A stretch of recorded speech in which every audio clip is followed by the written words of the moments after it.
Hello, classmates. My name is Sarah Milam, and this is my professional portfolio.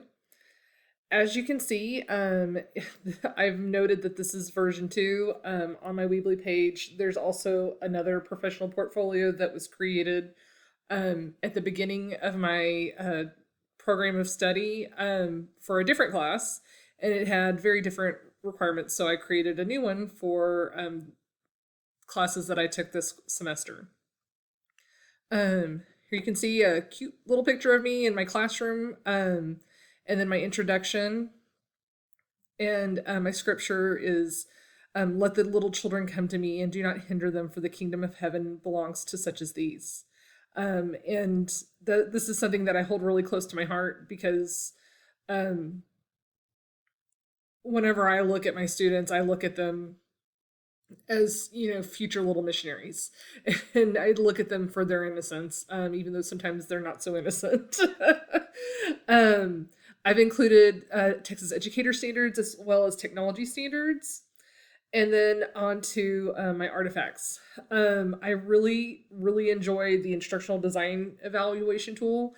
I find that while I am quite experienced with using the Google platforms and its different tools. Google Forms is just not one that I've used a lot because of the age of my students. I use it more whenever I'm trying to communicate with adults, but I definitely could see the benefits of using Google Form in the classroom. And for me, it was especially meaningful to think about how Google Forms could help you to tailor your lessons to your students.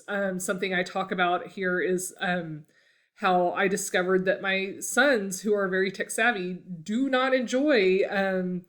They don't enjoy web quests or treasure hunts, which shocked me. It seemed like the kind of thing that my kids would love, but they do not. And so we, in our hurry to be efficient and to address all the things that we need to address in the limited amount of time with the limited amount of resources that teachers have, it's easy to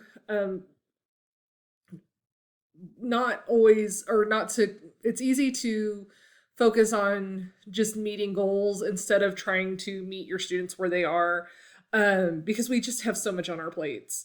But I find that this is a great tool because each class we know is going to have a different group of behaviors, and it's going to have different types of learning, and this asking your students, giving them an opportunity and a place to ask these questions or to share how they feel about something is sometimes great, because then you can tailor your lessons a little bit better to your students. So that, or not necessarily tailor your lessons, but tailor the assignments so that you get more accurate feedback. I mean, one of my kids told me, we had a stern talking about this, that he would rather take a 0 than complete a web quest, and that's not okay with me. But that's definitely not a great way to measure a student's understanding or use it as an educational tool whenever the student's just not even willing to do it. Anyways, so moving on. Uh, I have one that is very sweet and obedient, and one that's a stinker when it comes to my own children. But I think we all do. The next one was the content curation assignment. I really enjoyed this. I've used Pinterest for many years. I've used it to organize my recipes and my home projects. I've also used it to organize like projects, like craft projects, or like just bigger projects. Like if I'm hosting a gathering of some kind, like I'll use it to organize my ideas and my recipes, or what, like the centerpieces I'm going to create for a given activity. I also use it to organize, like in previous years, I've had to decorate a pumpkin every year for a art contest at school, and so I have like a whole pumpkin folder, or not folder, but Pinterest board. But what I really liked, and something that I do in my lesson planning, is everything is in a Google Drive, and I have a folder for each week of I have a folder with lesson plans and just any materials I've created for each week's lesson plans. And then I even have folders for like just entire units. So I have like a Sarah Planentall unit folder. I've got a Lion the Witch and the Wardrobe unit folder.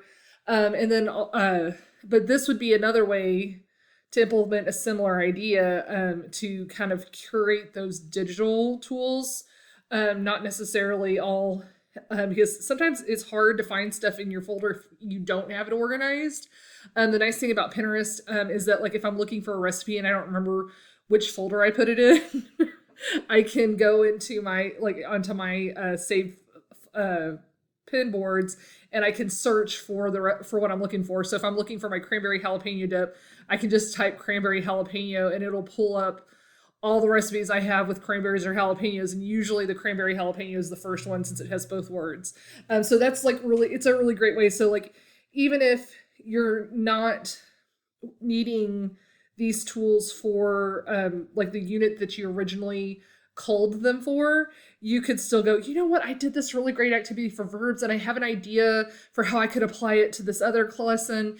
I can't remember what it was. And, and so you can go in there and just like search verb activity or just type the description of it and you can find it. And so that would be like a really great way for organizing, but also if you become unorganized, it's a great way for sourcing those old ideas that are kind of niggling around at the back of your brain. The next assignment was our WebQuest assessment piece. Again, like this is an assignment that grew me. In the past, I had done my, like any kind of like, I'd done a subject sampler for a previous class and I had a lot of fun doing it. I was preparing for my Plain and Tall unit. And so I like created all these great things to do in my subject sampler and then I got to use them for my Plain and Tall unit. And so, and that was easy because like there's a lot of interactive assignments out there that go along with a reading unit that help make it meaningful for the kids. And my teaching partner and I were able to just use use that novel study as a theme for both of our classes and incorporating it to all of our lessons.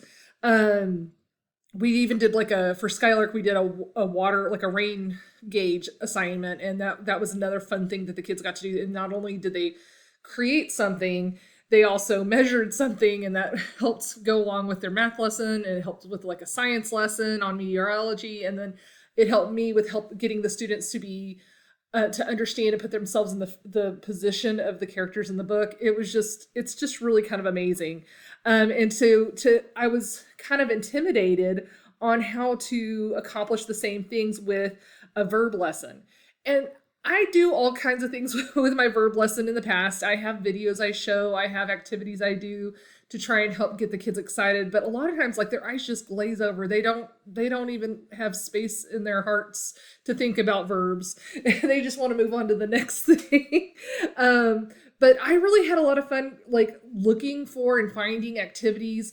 I even found other web quests that kind of inspired me and helped me like kind of, okay, that's how you do a web quest on verbs, And so and then I was able to take the things that I've used over the years and apply them to this assignment. And it really kind of got me excited. I'm always excited to make learning more engaging for my students. I get excited and then they get excited. And then most everybody does their work. Usually somebody doesn't do it. It's probably my son. And then finally, I wanted to finish up with the curation tool for student learning. This was a lot of fun. I actually did this on my, I'm trying to think. This one was, I put that it was the cheese video. And that was one of the things that I've done this before. I created one in a previous class. I've created one previously in another class, or two or three other classes, and it's just something that I really enjoy doing. In my portfolio, I wrote, my students think that I'm magical because I can create videos with graphics and stuff, and I'm like, this is I'm real with them. I'm like, I use tools. There are things out there that teachers can use to create these. I didn't, animate it myself. But they think it's really cool and they get excited and they're excited to get to watch a video. And whenever it's something new they haven't seen before, like another Jack Hartman video, which I love Jack, but like the teacher before me, like relies heavily on Jack Hartman. And so they've seen all the Jack Hartman videos by the time they get to me. So it's fun to create something for me to use. And also I can use keywords that I will use just naturally in my for my vocabulary to create them, and it really does like help the kids just get excited and engaged in the lesson.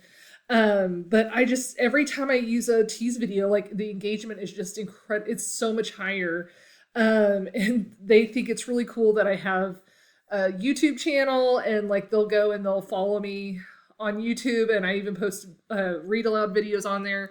And I do the read alouds for my students who are learning at home. But then my other kids are like, oh, even though they've already heard me read the story or they were there when I recorded the video, they still want to go on home and go online and show their parents, look, Miss Mila made this video. And they just get really excited about it. And it just helps with building that community and those relationships in my classroom.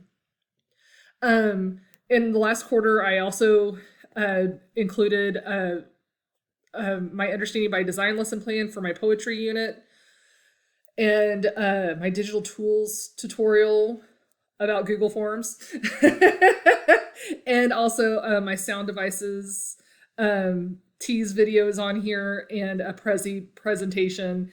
So there's just some really fun items on here. I know these aren't from this quarter of learning, but I invite you to go check it out and let me know what you think. Make suggestions.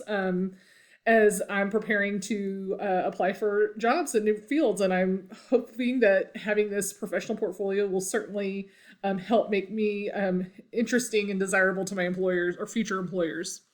But I've really enjoyed being in this class with everybody. I know that we don't necessarily know each other. I hope maybe I can, if any of y'all are graduating, I can see y'all and hug your neck next Saturday. And I'm just praying that y'all have a blessed week. And thank you so much.